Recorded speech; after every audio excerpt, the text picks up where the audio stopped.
नमस्कार, आप देख रहे हैं प्राइम न्यूज। आपके साथ मैं हूं काजोल नारायण।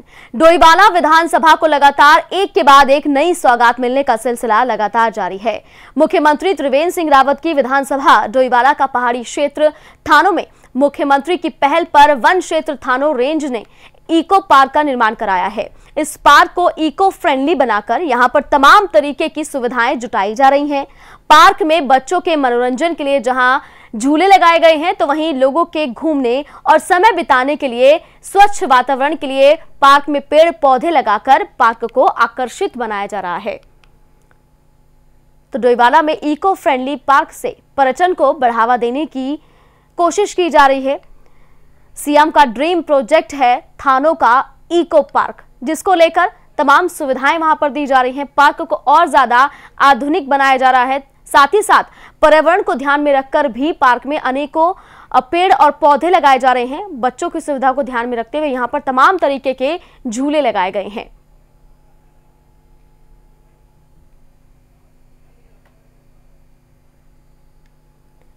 तो डोईवाला में सीएम त्रिवेंद्र सिंह रावत का ड्रीम प्रोजेक्ट थानों का इको पार्क बनकर तैयार हो चुका है लगभग, और इसमें आधुनिकता को बहुत ज्यादा बढ़ावा दिया जा रहा है। इको फ्रेंडली पार्क से पर्यटन को भी बहुत ज्यादा बढ़ावा मिलेगा। बच्चों की सुविधाओं के लिए यहां पर तमाम झूले लगाए गए हैं। इसके साथ साथ देखा जाए तो पर्यावरण को भी और ज्यादा ध्यान में रखा जा रहा है। यहाँ पर तमाम अलग अलग तरीके के पेड़ और पौधे लगाए गए हैं ताकि हरियाली भी रहे और पर्यावरण भी शुद्ध रहे। तो डोईवाला को इससे पहले भी सीएम त्रिवेंद्र सिंह रावत द्वारा कई सौगातें मिल चुकी हैं। डोईवाला को पूरी तरह से हाईटेक आधुनिक बनाने की कवायद जो है वो लगातार देखी जा सकती है।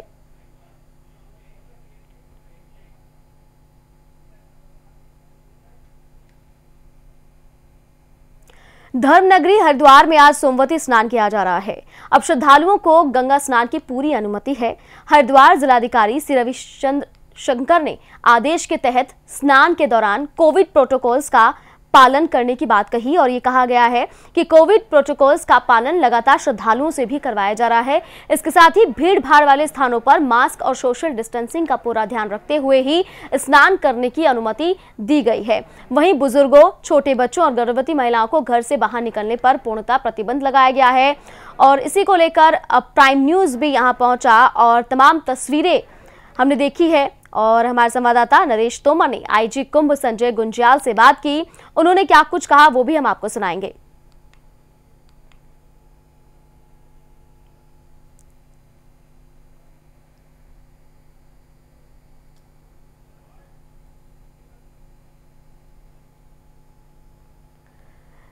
तो हरिद्वार में सोमवती अमावस्या के दिन गंगा स्नान किया जा रहा है और सुबह से ही श्रद्धालुओं की भीड़ यहां पर नजर आ रही है। वहीं सोमवती स्नान को लेकर प्रशासन पूरी तरह से सख्त नजर आ रहा है और आईजी द्वारा ये कहा गया है कि पूरे इलाके में जितनी भी ये हर की पैड़ी है, यहां पर पूरी तरह से कोरोना प्रोटोकॉल्स का पालन करवाया जा रहा है। गर्भवती महिलाओं, बुजुर्गों और बच्चों के आने पर पूरी तरह से प्रतिबंध लगाया गया है। साथ ही साथ जो व्यक्ति कोविड-19 का फॉलो कर रहे हैं उनके नियमों को, उन्हें ही स्नान की अनुमति मिली है।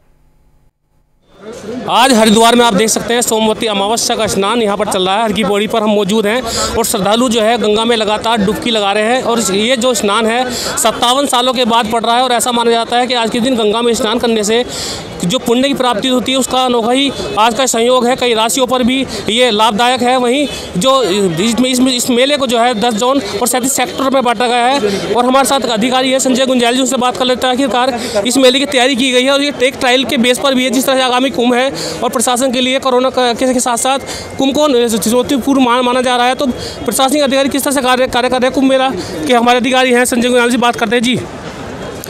देखिए, कोरोना महामारी के दौरान ये एक बहुत बड़ा आयोजन आज हो रहा है और इसमें श्रद्धालु काफ़ी बड़ी संख्या में आ रहे हैं और इसकी पूरी व्यवस्था हरिद्वार प्रशासन के द्वारा, जिसमें जिलाधिकारी और एसएसपी हरिद्वार दोनों ने जगह जगह बहुत अच्छे से इस ड्यूटीज़ वगैरह लगवाई है।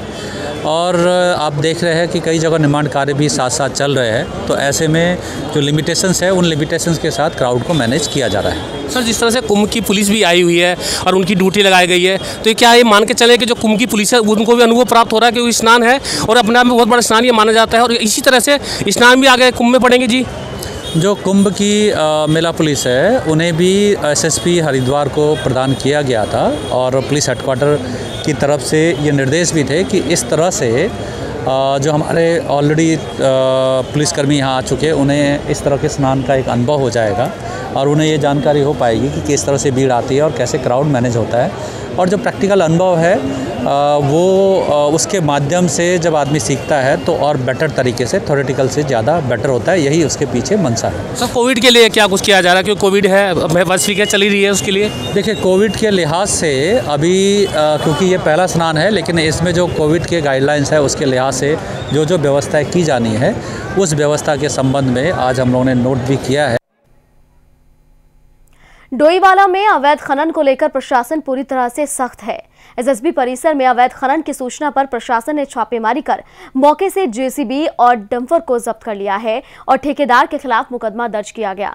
दरअसल डोईवाला के कुड़कावाला सुसवा नदी के किनारे एसएसबी को जमीन आवंटित की गई थी, जिसमें लगभग 1 साल से बिल्डिंग बनाने का काम चल रहा है, लेकिन अवैध खनन की खबर मिलते ही प्रशासन हरकत में आया और कार्रवाई की। तो डोईवाला में एसएसबी की जमीन पर लगातार अवैध खनन किया जा रहा है। प्रशासन ने डंपर और जेसीबी को पूरी तरह से जब्त कर लिया है, साथ ही साथ ठेकेदार के खिलाफ केस भी दर्ज किया गया है। दरअसल यहां पर एक बिल्डिंग बनाने का काम जो है पिछले 1 साल से चल रहा है, लेकिन इस बिल्डिंग बनाने की आड़ में अवैध खनन भी यहां पर किया जाता है, जिसकी सूचना प्रशासन को मिली और प्रशासन ने कार्रवाई की।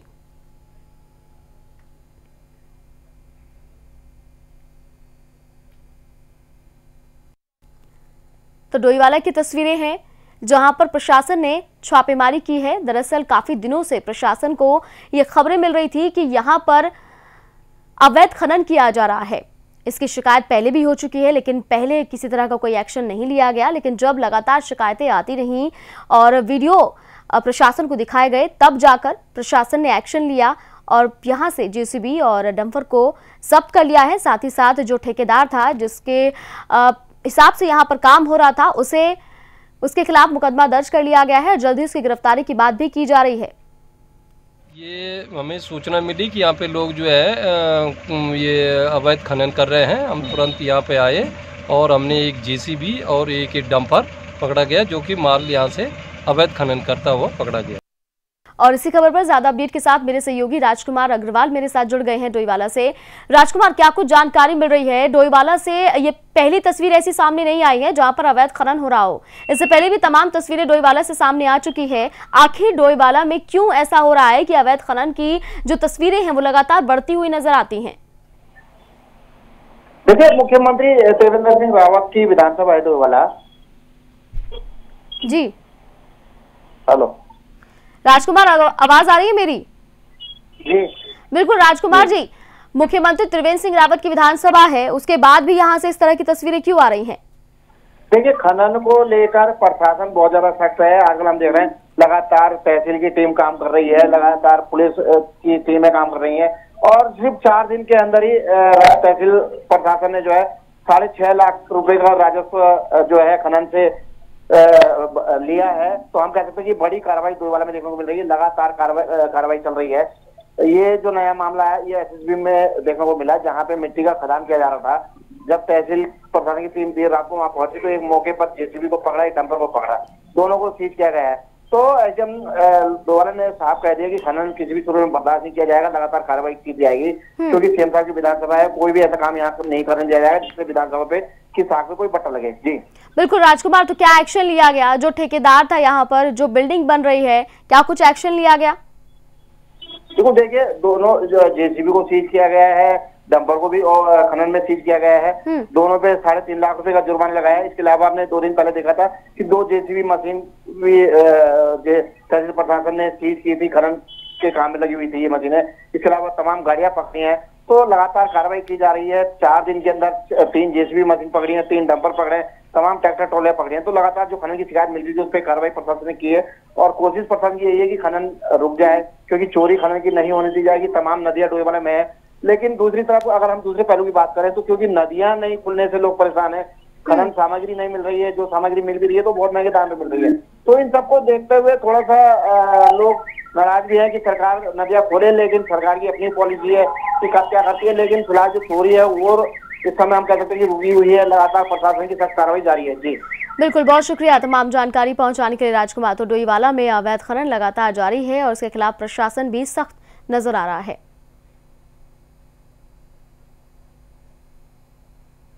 कीचा के पंतनगर में अंतर्राष्ट्रीय हवाई अड्डा बनाए जाने का विरोध करने पर पूर्व मुख्यमंत्री हरीश रावत की बुद्धि शुद्धि के लिए हवन पूजन किया गया।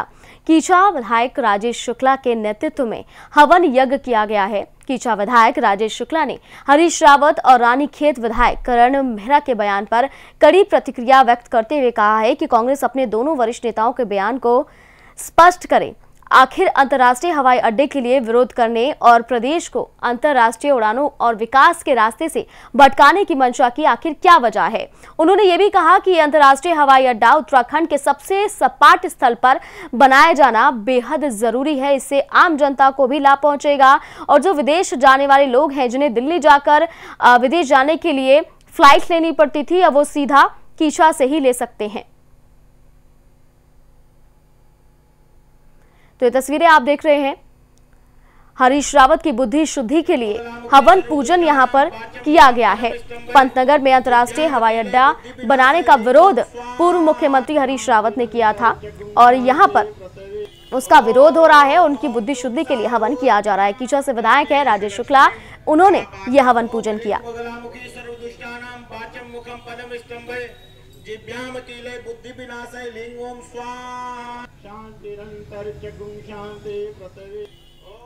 और ज्यादा अपडेट के साथ मेरे सहयोगी रंजीत मेरे साथ जुड़ गए हैं कीचा से। रंजीत, लगातार हम देख रहे हैं कि जब से ये बात सामने आई है कि पंतनगर में अंतर्राष्ट्रीय हवाई अड्डा बनने जा रहा है, तब से पूर्व मुख्यमंत्री हरीश रावत इसका विरोध कर रहे हैं। आखिर क्या वजह है इस विरोध की? क्यों ऐसा नहीं करने देना चाहते वो? जी बिल्कुल काजल, अपने दर्शकों को बताना चाहूंगा कि जिस तरह की अंतर्राष्ट्रीय हवाई अड्डा पंतनगर में बनने जा रहा है, जिसकी कैबिनेट राज्य सरकार की कैबिनेट में मंजूरी मिल चुकी है, 1100 एकड़ जो जमीन है वो राज्य सरकार ने अंतर्राष्ट्रीय हवाई अड्डे के लिए दी है। 2400 करोड़ रुपया केंद्र सरकार द्वारा अंतर्राष्ट्रीय हवाई अड्डे के बनाने के लिए आया हुआ है, जो कि जल्दी इसका शिलान्यास किया जाएगा। जी, जिस पर पूर्व मुख्यमंत्री हरीश रावत द्वारा यह कहना है कि पंतनगर विश्वविद्यालय पूर्व में जो विश्वविद्यालय विश्वविख्यात है, इसका जो जमीन है वो पंतनगर एयरपोर्ट को नहीं देनी चाहिए, जिससे कि इसका जो नामो निशान मिट जाएगा। जी बिल्कुल, तो यही वजह है जिसकी वजह से हरीश रावत इसका विरोध कर रहे हैं। लेकिन अब इस विरोध का जवाब जो है वो यहाँ कीचा में देखने के लिए मिला है। जो वहाँ के विधायक है राजेश शुक्ला, वो हवन यज्ञ कराते हुए नजर आ रहे हैं। क्या कहना है इनका? जी बिल्कुल, जिस तरह विधायक राजेश शुक्ला कह रहे हैं कि जिस तरह की जो पंतनगर का एयरपोर्ट अंतर्राष्ट्रीय हवाई अड्डा बनेगा, जो उत्तराखंड का पहला अंतर्राष्ट्रीय हवाई अड्डा होगा उत्तराखंड का, जो विश्वविख्यात हो जाएगा और इसका नाम विश्व में के मानचित्र पे आ जाएगा। और इसकी शुद्धि बुद्धि के लिए उन्होंने जो विधायक जो पूर्व मुख्यमंत्री हरीश रावत हैं और एक विधायक करणवीर सिंह हैं, जिन्होंने इनका विरोध किया था और कुछ कांग्रेसियों ने यहाँ पर विरोध किया था, उनकी शुद्धि बुद्धि के लिए आज इन्होंने नगर में एक हवन यज्ञ किया है। जी बिल्कुल, बहुत शुक्रिया रंजीत तमाम जानकारी पहुंचाने के लिए। तो कीचा की तस्वीरें आप देख रहे हैं। दरअसल पंतनगर में अंतर्राष्ट्रीय हवाई अड्डा बनने की जो मंजूरी है वो मिल गई है कैबिनेट की तरफ से, लेकिन कांग्रेस इसका विरोध करती हुई नजर आ रही है। और देहरादून से बड़ी जानकारी का रुख करेंगे। 21 दिसंबर से शुरू होगा उत्तराखंड का विधानसभा सत्र। विधानसभा सत्र पर बोले पूर्व सीएम हरीश रावत, किसानों नौजवानों को समर्पित हो विधानसभा का सत्र। बेरोजगारी और किसानों के मुद्दे को सदन में उठाएंगे। युवाओं और किसानों के साथ लोकतांत्रिक ताकतों की एकजुटता जाहिर करेंगे। ये बड़ी जानकारी इस वक्त की मिल रही है। पूर्व मुख्यमंत्री हरीश रावत कहते हुए नजर आए, युवाओं और किसानों के साथ लोकतांत्रिक ताकतों की एकजुटता को हम जाहिर करेंगे। दरअसल 21 दिसंबर से उत्तराखंड का विधानसभा सत्र शुरू होने जा रहा है। विधानसभा सत्र पर पूर्व सीएम हरीश रावत का बयान सामने आया। उन्होंने कहा कि किसान नौजवानों को समर्पित होना चाहिए विधानसभा का सत्र। बेरोजगारी और किसानों के मुद्दे को सदन में हम उठाते आए हैं और आगे भी उठाते रहेंगे। युवाओं और किसानों के साथ लोकतांत्रिक ताकतों की एकजुटता जाहिर हम करेंगे। तो 21 दिसंबर से उत्तराखंड का विधानसभा सत्र शुरू होने जा रहा है। और इस पर पूर्व मुख्यमंत्री हरीश रावत का बयान सामने आया। उन्होंने कहा कि ये जो सत्र है वो किसानों, नौजवानों को समर्पित होना चाहिए। बेरोजगारी और किसानों के मुद्दे को लेकर हम लगातार सरकार को घेरते आए हैं और आवाज उठाते आए हैं और आगे भी सदन में हम आवाज उठाएंगे। तो देहरादून से ये बड़ी जानकारी इस वक्त की मिल रही है। 21 दिसंबर से उत्तराखंड का विधानसभा सत्र शुरू होने जा रहा है, जिसको लेकर बयानबाजी भी लगातार हो रही है। पूर्व मुख्यमंत्री हरीश रावत द्वारा ये बयान सामने आया। उन्होंने कहा कि बेरोजगारी और किसानों के मुद्दे को लेकर हम लगातार आवाज उठा रहे हैं और उठाते रहेंगे। साथ ही साथ ये जो सत्र है वो पूरी तरीके से किसानों और नौजवानों को समर्पित होना चाहिए। और ज्यादा अपडेट के साथ मेरे सहयोगी जितेंद्र मेरे साथ जुड़ गए हैं। जितेंद्र, 21 दिसंबर से उत्तराखंड का विधानसभा सत्र शुरू होने जा रहा है, जिसको लेकर अब पूर्व मुख्यमंत्री हरीश रावत का बयान सामने आया, क्या कुछ अपडेट है? जी देखिए, जिस तरीके से अब सत्र की तैयारियां हो रही हैं तो विपक्षी भी अपनी तैयारियों में जुट गए हैं। सरकार को घेरने की तैयारियां उन्होंने बना दी हैं, चाहे सदन के अंदर हो चाहे सदन के बाहर। तो सदन के सदस्य होंगे और सदन के अंदर सरकार को घेरेंगे और हरीश रावत जैसे वरिष्ठ नेता और सदन के बाहर बयानों के माध्यम से और धरना प्रदर्शनों के माध्यम से तो उन्होंने सीधे सीधे स्पष्ट किया है कि सरकार जो है हर मोर्चे पे फेल है। आज किसान त्रस्त है, युवा त्रस्त है, बेरोजगारी चरम पर है, स्वास्थ्य सेवाएं नाकाफी हैं, कोरोना की जो स्थिति है वो दिनों दिन बढ़ती हुई जा रही है। तो एक लंबी फेहरिस्त विरोध की है जो विपक्षी नेताओं ने अपनी एक रणनीति बनाई है। खासतौर पर भ्रष्टाचार के मुद्दे को लेकर भी विपक्षी दल कांग्रेस को घेरने की कोशिश करेगा। तो कई ऐसे मुद्दे हैं जो विपक्ष सदन से लेकर सड़क तक सरकार के सामने रखेगा। बिल्कुल जितेंद्र, देखा जाए तो ये जो सत्र शुरू होने जा रहा है इसको लेकर हम ये तो देख रहे हैं कि विपक्ष जो है तमाम मुद्दों को लेकर सरकार को घेरने की तैयारी कर रहा है, लेकिन सरकार किस तरह से तैयार है, किस तरह से जवाब देगी सरकार? जी, जहाँ तक सदन की बात करें तो 3 दिन का सदन मात्र है और 3 दिन में मुझे नहीं लगता कि कुछ ज्यादा जवाब सरकार को देना पड़ेगा, क्योंकि संसदीय कार्य ही इतने हैं। कई विधेयक जो अभी कैबिनेट में पारित हुए हैं उन्होंने सदन पे टेबल होना है, अनुपूरक जो है वो होना है। तो मुझे लगता नहीं कि सरकार प्रश्नकाल को ज्यादा चला पाएगी, क्योंकि सरकार की भी एक रणनीति होगी कि अगर विपक्ष के सवालों से बचना है तो प्रश्नकाल को ज्यादा समय न दिया जाए और ऐसे में सरकार बचती हुई नजर आएगी। बिल्कुल जितेंद्र, शुक्रिया तमाम जानकारी पहुंचाने के लिए। तो उत्तराखंड का विधानसभा सत्र 21 दिसंबर से शुरू होने जा रहा है, जिसको लेकर तमाम तैयारियां सरकार द्वारा कर ली गई हैं और विपक्ष भी पूरी तरह से तैयार है सरकार को घेरने के लिए। जोशीमठ के एनडीबीआर बफर जोन में 10 वन्य जीव तस्करों की धरपकड़ के बाद अब चमोली जिले की दूसरी विश्व धरोहर फूलों की घाटी नेशनल पार्क प्रबंधन अलर्ट हो गया है। शीतकाल में बढ़ते वन्य जीव तस्करों की घुसपैठ की आशंका को देखते हुए नेशनल पार्क में अब अतिरिक्त सुरक्षा बढ़ती जा रही है। बता दें कि नेशनल पार्क शीतकाल में पूरी तरह पर्यटक के लिए बंद रहता है। हर साल 1 जून को आम पर्यटक के लिए ये विश्व धरोहर फूलों की घाटी नेशनल पार्क खोला जाता है। वहीं पार्क के बंद के दौरान वन्य जीव की तस्करी का खतरा लगातार बढ़ता जाता है, जिसको लेकर प्रशासन पूरी तरह से अब सतर्क हो गया है। जोशीमठ की तस्वीरें आप देख रहे हैं। वन्य जीव की तस्करी को लेकर प्रशासन पूरी तरह से अलर्ट है। फूलों की घाटी में अतिरिक्त सुरक्षा बढ़ाई गई है। दरअसल इस समय फूलों की घाटी जो है वो पर्यटकों के लिए बंद है, लेकिन ऐसे में जो तस्कर हैं वन्य जीव के, उनकी सक्रियता बहुत ज्यादा बढ़ जाती है। तो ऐसे में और ज्यादा सुरक्षा व्यवस्था बढ़ा दी गई है।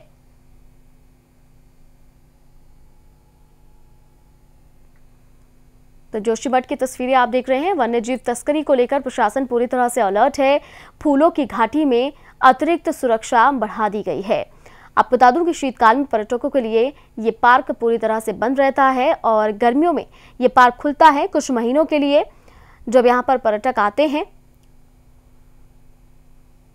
और इस खूबसूरत फूलों की घाटी का लुत्फ उठाते हैं। लेकिन ऐसे में शीतकाल में पर्यटकों के लिए पार्क बंद रहता है और वन्य जीव की जो तस्करी करने वाले लोग हैं उनकी सक्रियता बहुत ज्यादा बढ़ जाती है। गदरपुर में राष्ट्रीय किसान मजदूर संगठन के ब्लॉक अध्यक्ष के नेतृत्व में कार्यकर्ताओं ने कैबिनेट मंत्री अरविंद पांडे का पुतला फूका। संगठन के ब्लॉक अध्यक्ष जीएस वर्क ने बताया कि कैबिनेट मंत्री बीजेपी कार्यकर्ताओं को किसानों की पगड़ियां पहनाकर दिल्ली ले गए, जिससे कि यह दिखाया जा सके उत्तराखंड के किसान बिल के समर्थन में हैं। हम कैबिनेट मंत्री की ऐसी हरकत की निंदा करते हैं। तो तस्वीरें आप देख रहे हैं, किसान संगठन ने अरविंद पांडे का पुतला फूंका है। किसानों ने कैबिनेट मंत्री पर बड़ा गंभीर आरोप लगाया। उन्होंने कहा कि मंत्री ने बीजेपी कार्यकर्ताओं को किसान बताया और ये कहा कि किसान समर्थन में है इस बिल के। दरअसल कुछ तस्वीरें कल सामने आई थी जब ये बताया जा रहा था कि उत्तराखंड के कई किसान संगठन ऐसे हैं जो कि इस बिल के समर्थन में हैं। लेकिन अब गदरपुर से तस्वीरें सामने आ रही है जहां पर किसान संगठन ने अरविंद पांडे का पुतला दहन किया है। उनका ये कहना है कि कैबिनेट मंत्री ने बीजेपी कार्यकर्ताओं को किसानों की पगड़ी पहनाई और वहां पर ले गए ताकि ये दिखाई दे कि किसान जो है वो समर्थन में है इस बिल के।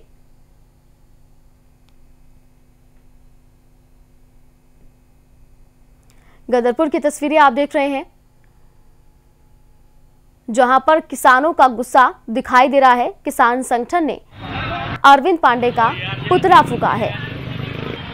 हमारे किसानों की अगर यहाँ से ट्रॉली जाती है वो तो रास्ते में रोकी जाती है और मंत्री जी आज 2 बसें भर के ले गए। वो पता नहीं किसान है कि नहीं है, बीजेपी के कार्यकर्ता वो लोग हैं ही हैं, उसमें उनको तो रोका नहीं गया। वो तो चले गए, जाके उनकी मुलाकात होगी, उनकी मीटिंग होगी अपना कृषि मंत्री से और दिखा दिया जाएगा कि ये किसान उत्तराखंड के हैं, बिल का ये विरोध नहीं कर रहे हैं। हालांकि यहाँ की 100% किसान जो हैं बिल का विरोध कर रहे हैं और ये किसान हमारी संगठन है, ये डट के लगा है। और कल हमारा जो घेराव होगा डीएम का कार्यालय, जिला अधिकारी का कार्यालय का घेराव होगा और हमारी ये लड़ाई जो संघर्ष आगे बढ़ चढ़कर रहेगा। 2013 की आई भयावह आपदा में क्षतिग्रस्त नए बस अड्डे के पास बनाए गए 100 बेड वाले रैन बसेरे की स्थिति अब बेहतर होने वाली है। श्रीनगर विधायक और उच्च शिक्षा मंत्री धन सिंह रावत ने इसके लिए पहल शुरू की है। उन्होंने इसके जीर्णोद्धार के लिए 35 लाख रुपए भी दिए हैं जिससे इस रैन बसेरे की हालात को सुधारा जा सके, जिसका फायदा सर्दियों में बेसहारा और बेघरों को मिलेगा। दरअसल उत्तर प्रदेश के शासनकाल में बनाए गए इस रैन बसेरे की हालत 2013 की आपदा के बाद से खस्ताहाल थी। पर्यटन अधिकारी कुशाल सिंह ने बताया कि उच्च शिक्षा मंत्री धन सिंह रावत ने भवन और रैन बसेरे की मदद के लिए सहायता राशि दी है जिससे बदहाल हो चुके इस रैन बसेरे की हालत को सुधारा जाएगा। उन्होंने बताया कि इसके सुधारीकरण का कार्य GMVN को दिया गया है। तो गढ़वाल की तस्वीरें आप देख रहे हैं। 100 बेड वाले रैन बसेरे की तस्वीर बदलती हुई नजर आएगी। 2013 की आपदा में ये जो रैन बसेरा है पूरी तरह से क्षतिग्रस्त हो गया था। उच्च शिक्षा मंत्री ने रैन बसेरे के लिए 35 लाख रुपए भी दिए हैं और अब धीरे धीरे इसकी मेंटेनेंस का काम हो रहा है।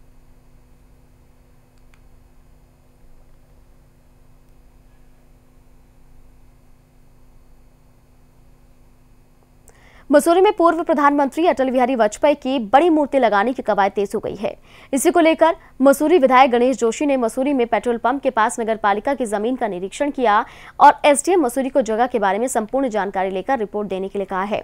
विधायक गणेश जोशी ने कहा है कि पूर्व प्रधानमंत्री अटल बिहारी वाजपेयी जी की मूर्ति मसूरी में स्थापित की जानी है, जिसको लेकर लगातार कवायद की जा रही है, जिसको लेकर संबंधित अधिकारियों के साथ स्थलीय निरीक्षण किया गया है। उन्होंने ये भी कहा कि अटल जी ऐसे महान पुरुष थे जिन्होंने देश के विकास के साथ पार्टी को मजबूत करने के लिए अहम योगदान दिया। राज्य का निर्माण जिस महान शख्सियत ने किया, देश के स्वर्गीय प्रधानमंत्री वाजपेयी जी की 25 तारीख को जयंती है। पूर्व में नगर विकास मंत्री द्वारा घोषणा की गई थी कि उनके मूर्ति यहाँ पर लगाई जाएगी। आज हमने MDA के अधिकारियों के साथ में नगर पालिका और यहाँ के SDM के साथ एक जगह चयनित की है और जानकारी में आया कि जगह नगर पालिका की है जो लीज पर किसी संस्था को दी गई थी और उसकी लीज समाप्त हो गई है। सोमवार को उनके पेपर की हम एक्सपेक्ट करा लेंगे और शीघ्र ही यहाँ पर MDA द्वारा फसाड लाइट, अंडरग्राउंड केबलिंग, जो अन्य भी विकास कार्य है उसका लोकार्पण शिलान्यास माननीय मदन कौशिक जी के द्वारा यहाँ पर किया जाएगा। और मैं सौभाग्यशाली हूँ कि अटल जी जैसी महान शख्सियत की मूर्ति लगाने का सौभाग्य मुझे प्राप्त हो रहा है, जिन्होंने भारत का नाम पूरे विश्व के पटल पर गौरवान्वित किया है, जिन्होंने युवाओं के अंदर हिंदी में भाषण देकर एक अपनी अटल छाप छोड़ी है। और इसी के साथ फिलहाल खबरों में इतना ही। बाकी खबरों के लिए आप देखते रहिए प्राइम न्यूज़।